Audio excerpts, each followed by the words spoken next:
Hello and welcome to our second IDG interview. Today we'll be talking about Metal Gear Solid 5 to Phantom Pain and what is good and what is bad about it. I'm joined with Wolfrain88, aka Chris, and Dazzler86 underscore, also known as Darren.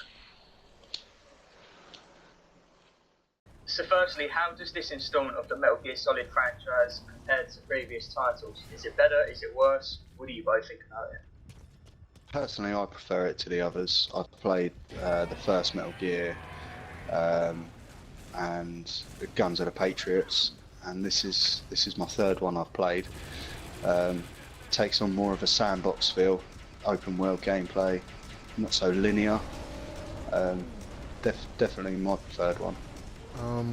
Yeah, I'm gonna say I prefer this one, although I still do really like the Metal Gear Solid #1, the original. Yeah, but no, this is really good. That open world feel is an awesome aspect. It kind of makes you want to play more into the game, and instead of just smash a mission and toss the game away. I'm A bit more freedom of choice, isn't it? yeah. I mean, it's Compared not to the just others. you're not funneled. You're funneled in a certain way. You are funneled, but then again, you have the freedom of choice. You can go, you can do a mission, or you can just roam the desert or Africa, or do a side mission, or head to Mother Base. You know, there's tons of stuff for you to do instead of just smashing missions. Yeah.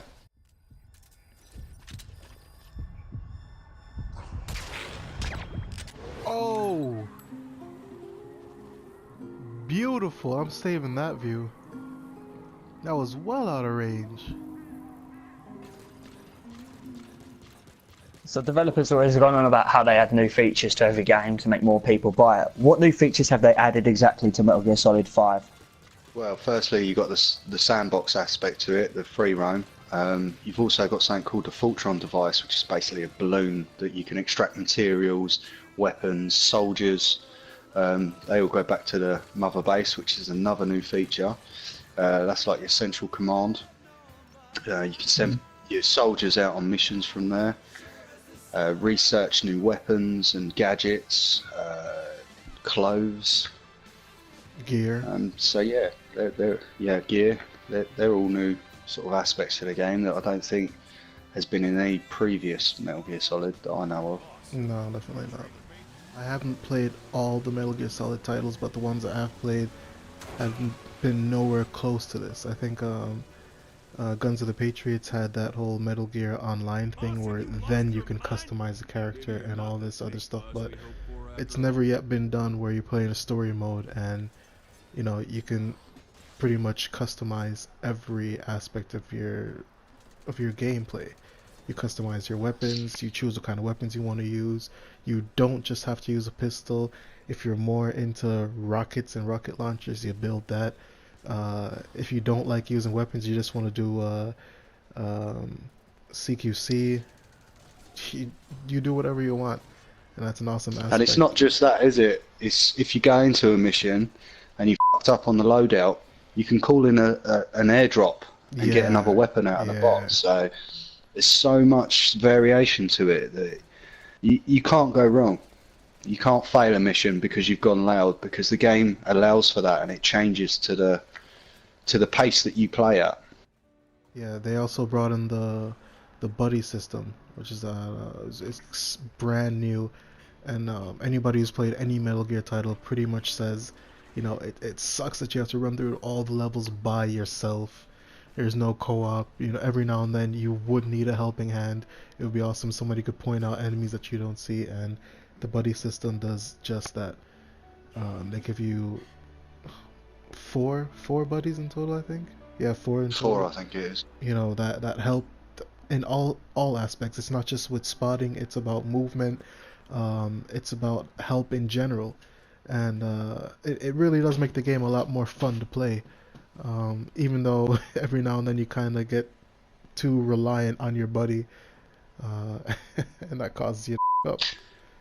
Yeah, I'd say the only downside to the buddy system is that it's AI and it's not co-op, is it? Yeah, sadly enough, it's That not would've- human players. Yeah, that would have added something totally new to the game, really, and just to be able to get a friend to jump in and go through the mission with you and give you that tactical element there, that would have been something else. Well, people argue that gameplay is the most important part of a game. How does the AI play out exactly? Are they smart? Are they dumb? Do they adapt to how you play? So if you go in all guns blazing, do they, I don't know, do they fight back with machine guns? How does the AI play out in this game? I think they're pretty smart on this. There's a few situations I've been in where on other games they would have done a completely different thing to what they done on this one. I had a mission. Yeah. I was in a chat with Chris at the time, and I put a C4 on one of the air radars, and I blew it up thinking the AI would run to that, give me a route through round the back to extract one of the prisoners, and they didn't. It was about 3 or 4 investigated it, and the other just went on high alert and started patrolling the whole area. So yeah, they're pretty smart. There are times when you can kind of get the upper hand on them. The Yeah. camouflage outfits that you get on this, you blend in so well with your surroundings that they can literally walk right past you and not spot you. But other than that, they're pretty good. So going on the story, is it any good? Is it detailed? Do you actually want to get involved in the story? Do you follow it? Or when a cutscene comes up, do you think, oh, I'm going to go make a quick cup of coffee, I'm not really bothered about the story? Is it detailed and in-depth, or is it just another standard COD-like story? Just don't pay any attention to it. Whoa. That's a bit harsh. It's not COD-like, Not at all. but at the same time, it's not on par with Uncharted, Last of Us. There is a good story there. I expect a lot of people won't really follow it. It's a standalone story, as far as I'm aware. You don't have to have played the previous ones to understand what it is. Not fully, no. But yeah, some of the cutscenes are a little bit sort of dragged out. But there's not to the point where you think, oh fucking hell, I'll skip it, or go and make a cup of tea or whatever. It's at times you think, okay, I'll get it, move on. Skip. Yeah. Yeah, no, the story is really good. It's all about Big Boss and how he came to be, how he came to power, and all that stuff. And throughout all the games, you're kind of fighting Big Boss and his establishment. And this time around, they kind of let you see what it is to be Big Boss. How he came to be. Why is he in power? Why is he such a threat? And it's really cool because I've often Yeah, wondered. because it's kind of a prequel, isn't it, Chris? Yeah, to the others. it's very much a prequel. It's pretty much telling you this is what happened to make Big Boss turn out to be an ass, and this is why you're gonna go kill him later on. Yeah, and I think that's quite an unusual take for a lot of sort of developers to make you play as the bad guy as well. Yeah. It's not really done that often, is it? Not really, no. 'Cause Big Boss was the sort of main antagonist for the other previous titles, and now you're playing as him, but you kind of cheering him on, aren't you? You want him to do well, even though he's the bad guy, effectively. So me personally, I've never played a Metal Gear Solid game, never touched one. Would I get to grips with the story? Would I know what's going on, the background to it? Or would I need to have played a previous Metal Gear Solid game to get grips with it? Like you say, this is a prequel. Would I have to play the other games to know what's happening in this one? Or can I just pick it up and go away with it? I'm pretty sure you could just pick this up and play. Yeah. Yeah, although it's a prequel, there are hints in the gameplay and story towards previous titles. It's a standalone game in itself, to the point where even if you didn't get some of it, or even if you didn't follow the story and just wanted to play the game for the gameplay, you'd still be able to pick it up and run with it, you know? Yeah, It's an easy to get to grips with, isn't it? Yeah, like Darren said, it is a prequel, so there's no real need to know anything about Metal Gear Solid other than the fact that its name is Metal Gear Solid. That's pretty much it. So just grab the game and go. That's all you need. That's all you need, man. The rest is explained in game. So are there any bugs or glitches that you've noticed while you've been playing the game that sort of ruin a certain part of the game, or has it been smooth as anything? I haven't experienced anything that ruins the game. I had a bit on a mission where I had a glitchy Jeep truck, whatever you want to call it, coming into the map, and it kind of flickered backwards and forwards, didn't know which way it wanted to face. Then it decided to carry on driving with no one in it. which was fine. It didn't affect the mission. I wasn't actually in the mission area at the time, but I could see it Fine through the by me. binoculars. A little bit weird. But there is something that's recently come out on the message board that says you can't use one of the buddies. It's Quiet. She's a The sniper. sniper. You can't use her for mission 29 or 42 because if you do, it corrupts your save data and you have to start again, which is probably quite a Horrible. game-changing glitch. So Horrible. anyone that didn't know that before they hit that mission is probably screaming at the game right now. I'll say a prayer for you guys that didn't know. Oh man. So what could be better about the game? Is there anything that they've added that you don't like, or anything that they've removed from the game you don't like, or just something you never really liked but they've kept in? I don't think they've kept anything I don't like. No. I would have liked co-op though. Mm. And then obviously there's been a delay on the multiplayer. That's not released till the 6th of October, which was a bit of a kick in the bollocks. Yeah. But at the same time, there's so much to do in the campaign that I'm probably still going to be on it when the 6th of October hits. So I think it's not so much salt in the wound. I think the one thing I kind of missed is the random quirks throughout the game. Like in the first Metal Gear Solid, if you had smoked a cigar and you smoked it for too long, Snake would start coughing and that would alert enemies, or the enemies would see the cigar smoke and be alerted. You know, the stupid stuff like that. I kind of miss that. It wasn't necessary, but every now and then you'd see it would happen and you'd be like, oh yeah, fuck, I forgot. You know, some of that random stuff. But in this, it's pretty much all business, which isn't a bad thing. Yeah, it's kind of taken a bit more of a serious edge on this one, I think. Very much so. So you briefly touched upon the mother base back when we were talking about the gameplay. What exactly is the mother base? Because I've seen a little bit about it online, but for me and other people who don't know what it is, what is it? Chris, do you want to cover this one? The mother base is pretty much your home. Your home away from home, aka the battlefield. So every now and then after you do a mission, you'll be taken to your helicopter or your ACC, Air Control Command, or Air Command Control, whichever way you want to say it.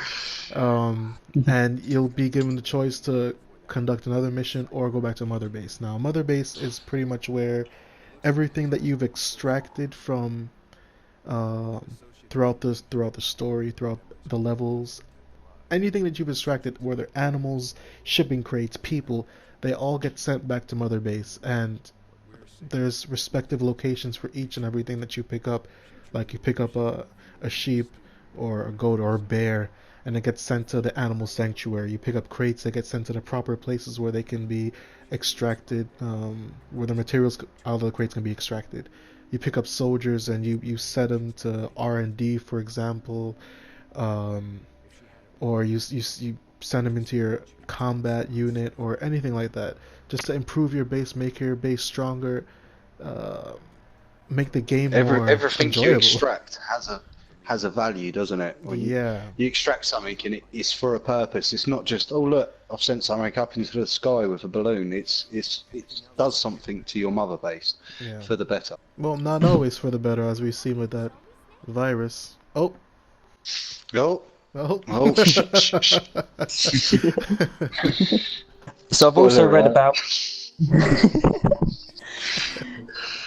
Go on. So I've also read about the FOB missions online.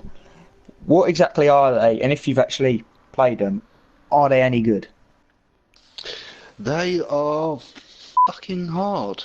If They're you're not forward into operating. stealth. Well, come on, come on. I've seen you do it. Don't give me none of that stuff.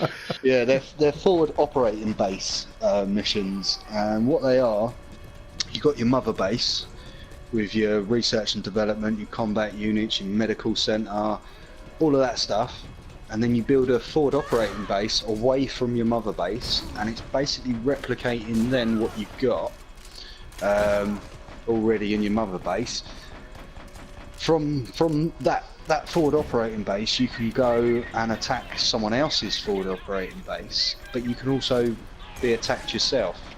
You get 30 minutes to try and infiltrate, They've actually taken away a lot of FOB missions at the moment because they was having trouble stabilising the servers.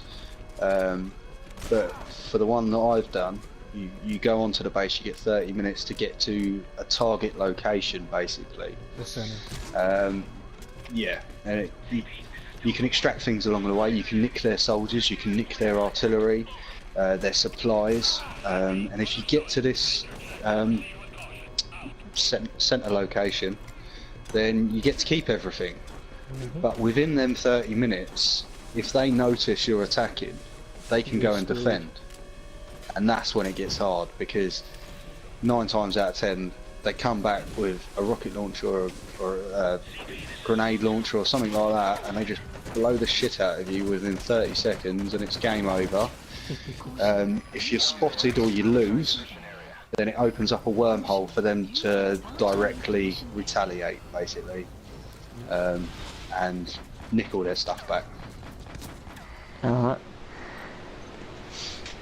So a lot of people collect trophies and they look at the trophy list and think, oh, platinum, I'm going to go for that.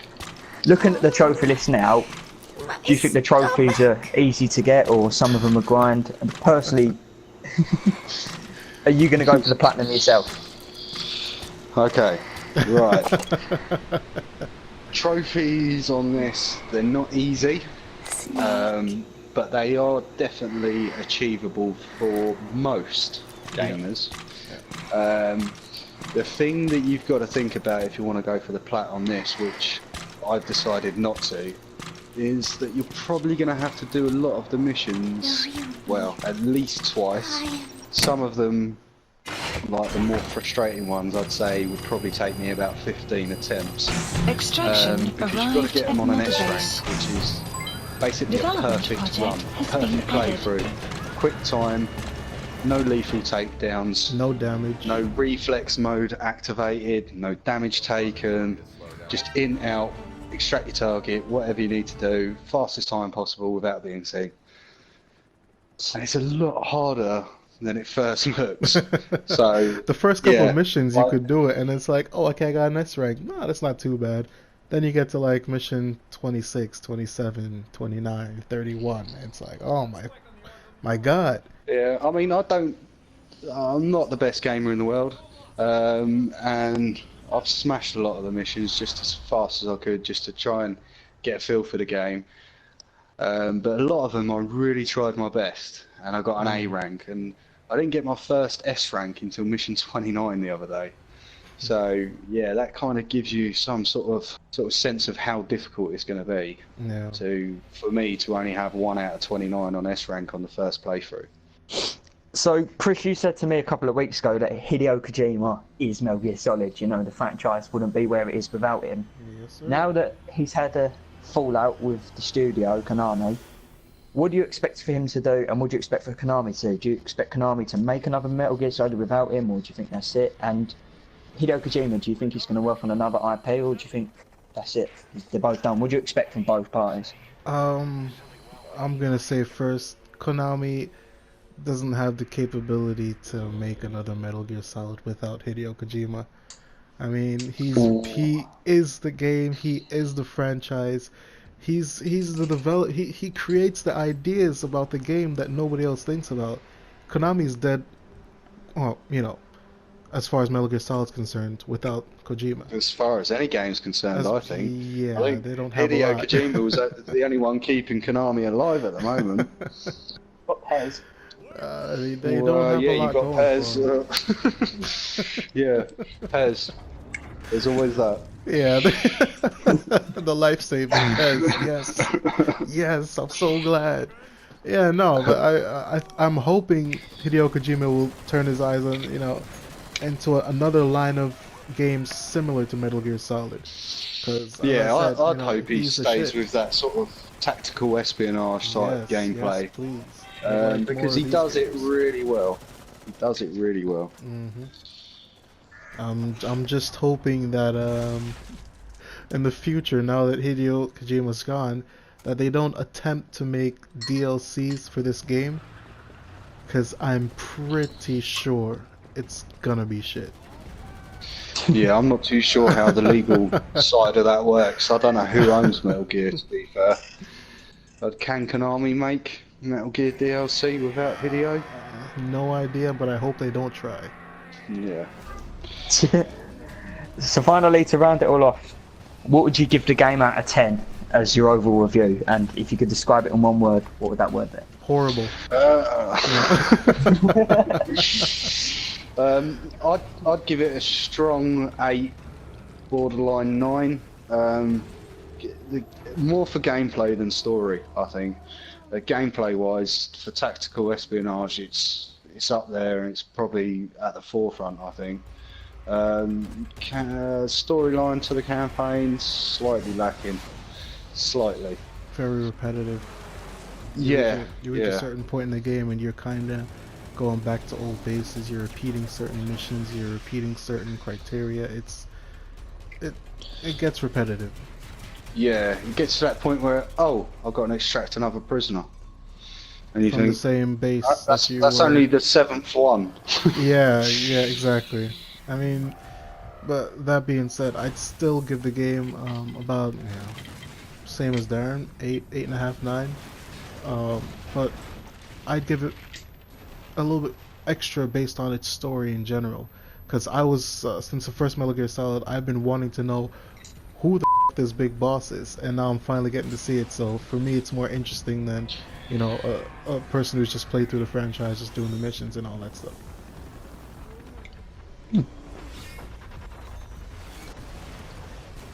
Okay. We're done. We're done. Bye.